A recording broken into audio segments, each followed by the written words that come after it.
pelabuhan. Buat kita buat kan.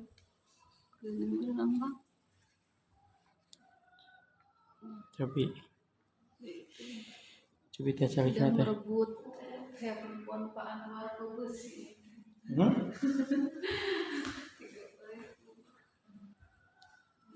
Tes teh, saya kan.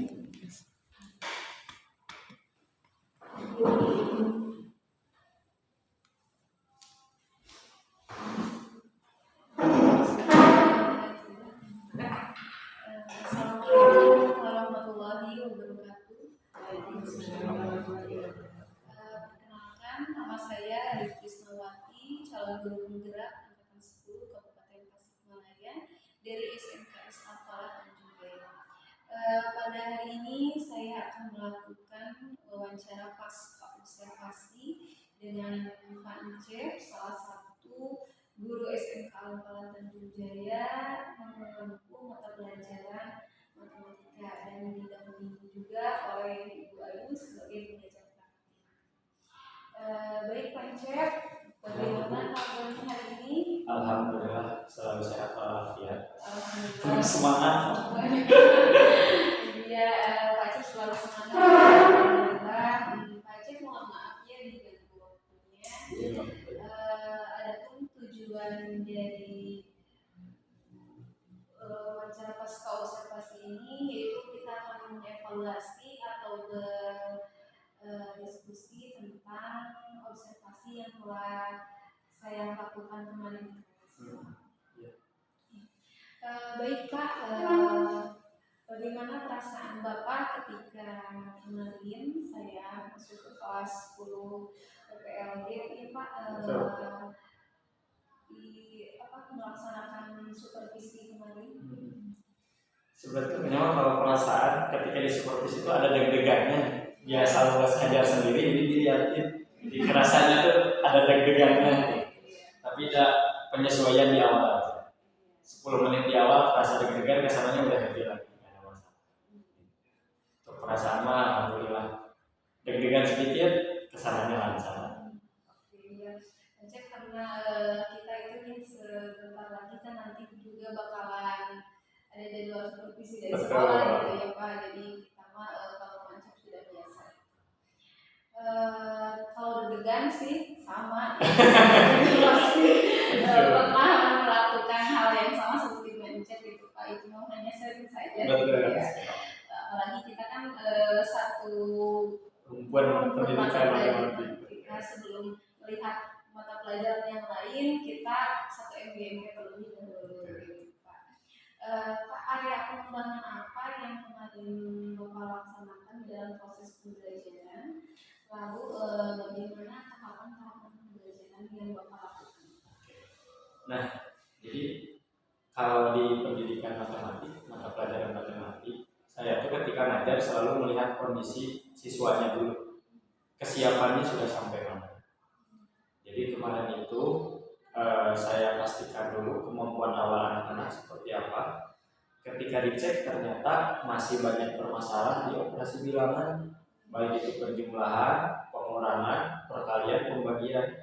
Makanya ketika ibu pas perbis itu saya lagi membahas tentang operasi bilangan bulat. Gitu. Jadi saya harus memastikan dulu sebelum masuk materi yang bab kelas 10 eksponen, anak-anak harus sudah menguasai dulu di operasi bilangannya. Tahu sendiri kayak anak-anak tuh 5 kali negatif 2, masih pada bermasalah tuh kemarin itu. Jadi diperbaiki dulu kemampuan awalnya, mulai dari operasi bilangan bulat. Iya Pak, jadi tahapan awalnya Bapak itu menostalgia kemampuan anak ya, kemampuan anak. Sebelum kita menginjak ke materi di kelas 10. Betul. Ya, bagus sekali Pak. Apakah ada kendala Pak saat melakukan proses pembelajaran kemarin Bapak di kelas? Kendalanya banyak terjadi. Jadi anak-anak itu ketika pertama dicek sama saya tuh kayak misalkan 2 tambah 4, anak-anak tuh lancar karena operasinya udah biasa, 2 tambah 4 6. Tapi ketika dibalik 2 2 dikurangi 6. Nah mereka tuh jadi bingung. Nah anak-anak kendala pertama tuh dari simbol operasinya juga bermasalah tuh. Itu kendala yang pertama. Ketika dijelaskan dengan metode yang saya rasa cukup efektif, alhamdulillah untuk pertemuan itu aman. Nah udah mulai oke tuh di operasi penjumlahan pengurangan. Selanjutnya masuk ke perkalian. Nah perkalian itu kan jadi ada 2 kasus. Yang pertama dia hafal perkaliannya atau enggak.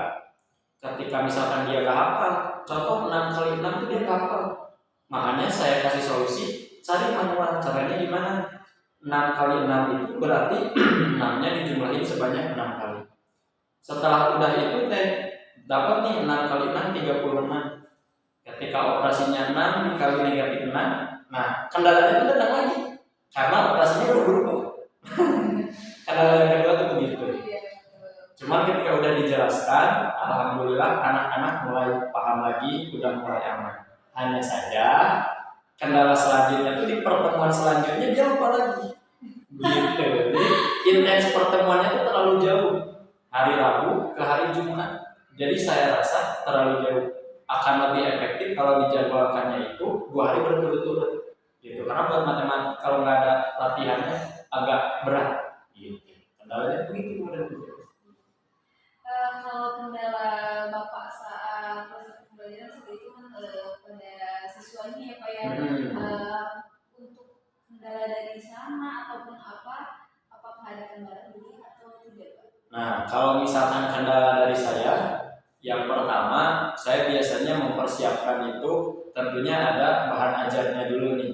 Nah ketika bahan ajar udah disusun, dicoba ke anak-anak, ternyata ada hal lain yang mesti saya dahulukan.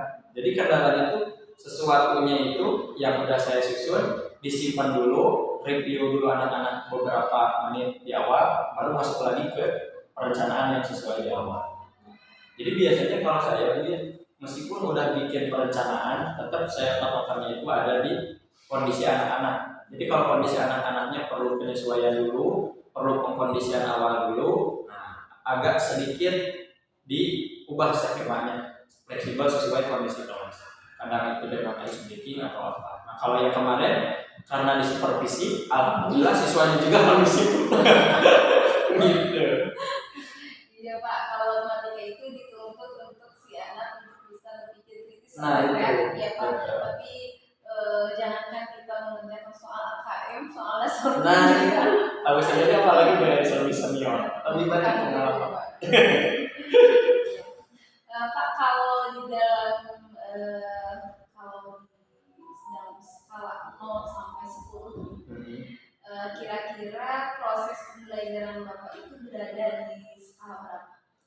Kalau untuk keefektifan saya rasa ada di skala 8. Gitu. Jadi saya merasa bahwa pembelajaran yang saya bawakan itu cukup efektif. Dilihat dari mana? Dilihat dari proses pembelajaran yang pertama, yang kedua hasil anak-anak. Gitu. Nah yang 2 skala lagi itu butuhnya pengulangan anak-anak. Gitu. Akan lebih sempurna kalau prosesnya itu antara di kelas kita dilakuin, nah anak-anak di rumahnya juga dilakuin. Jadi skala efektif pembelajaran yang saya lakukan saya rasa ada di atas untuk skala 10.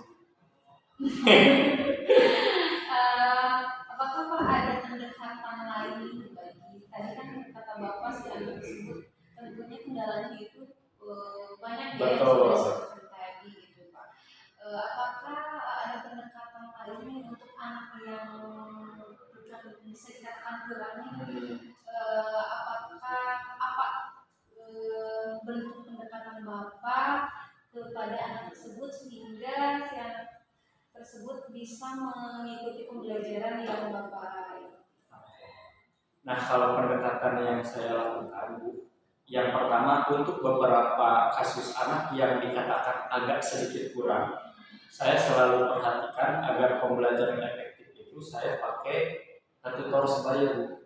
Jadi saya tahu dulu beberapa orang yang saya anggap mereka itu mempunyai kemampuan yang cukup baik.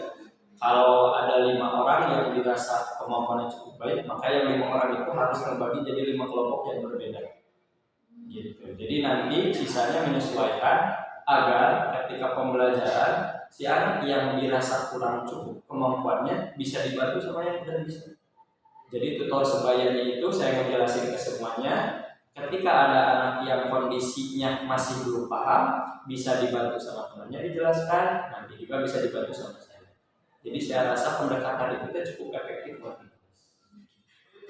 Untuk tutor sebayanya apakah dilakukan berapa orang itu per kelompoknya dengan skala kelompok banyak atau hanya misalkan kalau setahu saya tuh kalau pernah saya juga melakukan seperti itu, jadi anak yang bisa dan yang kurang. Apakah misalkan ada 3 orang yang bisanya di tengah atau yang kurangnya di tengah di DP kalau 2 orang atau bagaimana? Nah, kalau saya biasanya melihat si kemampuan anak yang berkompeten atau dianggap mampu ada berapa orang dulu.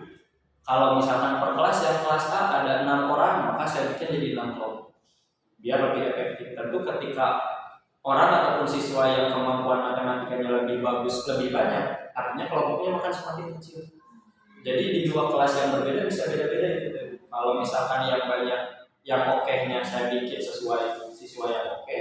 Jadi kalau kelas A ada 6, berarti dibikin 6 kelompok. Berarti per anggotanya itu bisa, kalau kelasnya agak cukup besar bisa 5 orang, berarti 30 siswa.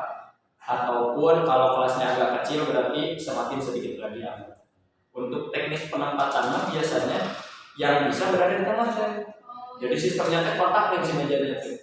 Jadi saya rasa si yang bisa ini harus bisa menjangkau setiap teman-temannya untuk penempatan. Nah, kalau di kondisi kelas yang lain ada juga yang kemampuan anaknya itu yang dikatakan oke cuma 4 orang, maka saya bikin 4 kelompok.